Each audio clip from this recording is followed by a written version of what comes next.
Cobalt'da injektor tozalangandan keyin kompyuter qorish kerakmi yo'qmi? Ko'pchilik biladi o'zi yo'q. Ularga ko'rsa yozib ketsin. Hop. Bismillahirrohmanirrohim. Bilmasalaring video sal cho'ziladi. Shu kompyuter qilishni ko'rsatib ketamiz. Bu launch apparat, xohlasangiz zinka, xohlasangiz skamantik. Agar kimgadir skamantik qiziq bo'lsa, kommentariyada yozsangiz, skamantikni обучение qilishni o'rgatib qo'yamiz. Xo'p. Injektor tozalangandan o'zi spetsialniy sbros funksiyasi bor.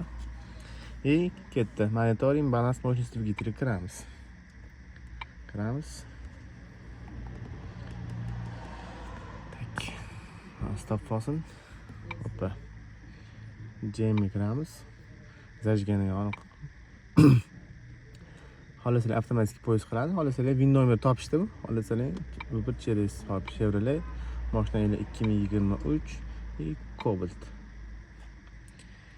Ketdi. Avtomat korobka mexanikam deyapti bizda. Avtomat korobka. Hop. Endi qaranglar.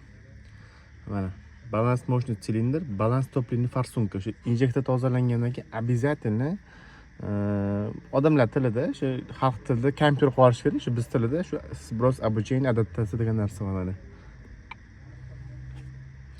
Balans topливный форсунка ketdi mana o'zi so'raydi. Гарантирует все приводы топлива подключены. Что проводkaning shu shteklar hammasi qilgan, обязательно biz har doim qilamiz. Ketdi. Topливный форсунка будет проверен. Shu birinchi injektorda tekshirish boshlanadi. Birato'la давление beradi-da, обучение qilishni boshlaydi. Mana hozir birda qo'yasin-da, hozir motorni oldiga borib tiqilamiz. Uje mana siz okey bosib oling, men injektorda ishlashini nima qiling. Bosing. Hop, hozir birinchi injektorda обучение qildik, endi ikkinchisiga o'tadi. Rostizmi? Ikkinchisi bo'ldi. Xullas har bitta injektorda отдельно o'sha обучение qilib chiqilinadi. Uje mana. Nechi bo'ldi mana?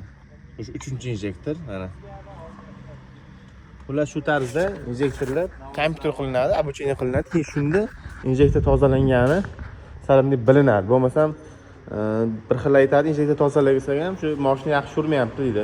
Shu narsani qilib ko'ringlar, agar ustalar ko'rsa, xudo xolasa ishlar cho'tki chiqadi. Tajribadan o'tgan.